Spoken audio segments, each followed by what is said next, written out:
Adam, the sports guy, brings up this is something I hear a lot, and I'm not sure what one has to do with the other. Um, Trying to put injuries on the strength and conditioning coach. I mean, I don't.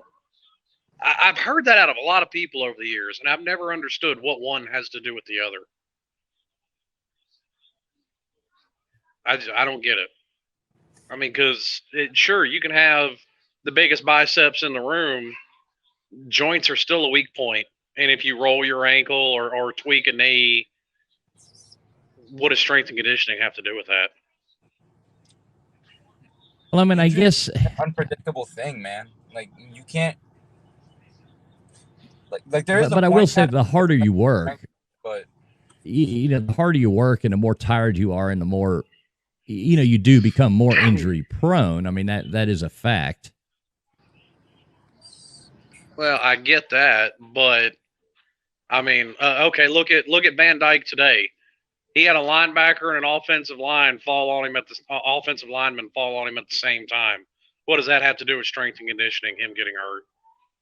Right now, injuries like that, there's no. I mean, that's just happening. But something as far as like a strains or sprains or anything like that. I mean, I could see that going to being pushed too hard, but at the same, I mean, it's kind of a hypothetical argument. You really don't know either way. Things can happen. I mean, one, you can say, yeah, you're building up more, so you're less likely to get hurt. But at the same time, you can say if you're fatigued all the time, then you're more likely to get hurt. So, it's all hypothetical.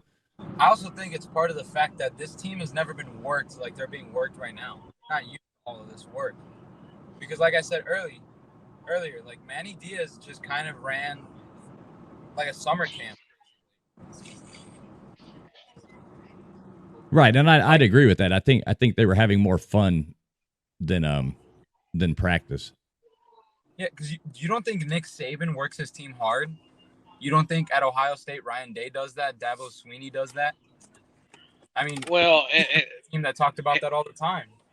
And I've been bringing this up for multiple years now, ever since the wide receiving room decided to snitch on themselves.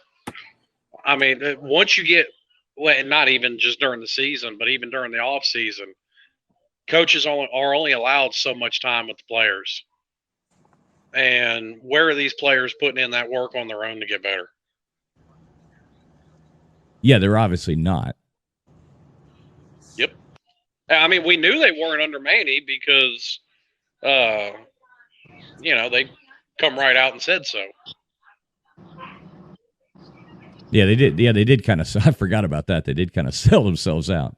Yeah. Who was that? It was a wide receiver, Mike Harley. That's who it was. Mike Harley said that in an interview.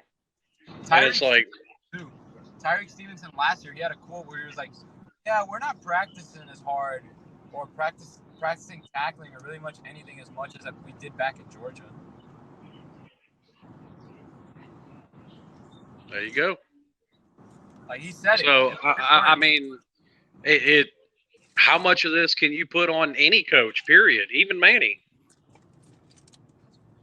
Because regardless of how, because I mean, you have all kinds of coaches that run practices lighter or harder than others. I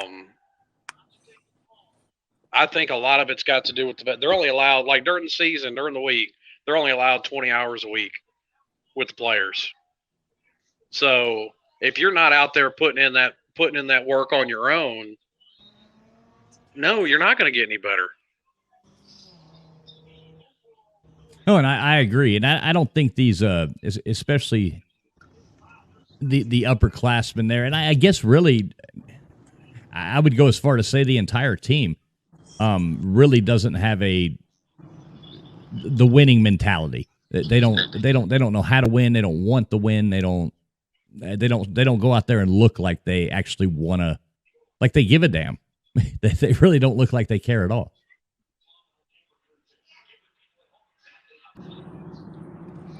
Yeah, and like I said, I wouldn't disagree with that. That's that buy-in. You just get 15, 10 players not wanting to buy in, and a majority of them are starters. That affects the whole team. and you know, I could even understand it to an extent out of upperclassmen because you know there has been no continuity there. So you know they're looking at it like they're kind of stuck behind the 8 ball anyway. Look at Will Mallory. He was here 2018.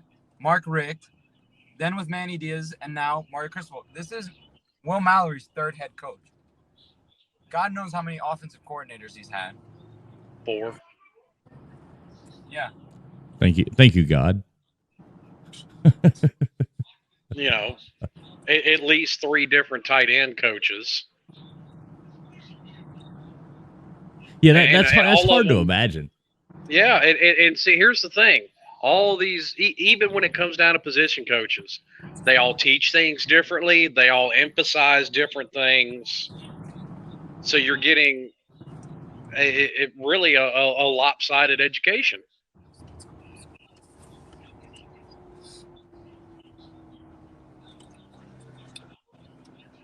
Well, I mean, things are looking up, though. Like I said before, the off season is almost upon us. So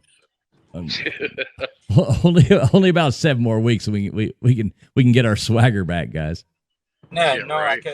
I could hop on NCAA 14, do my little dynasty where we're 10-time national champions, and I'll be happy with that. You know, it'll be good.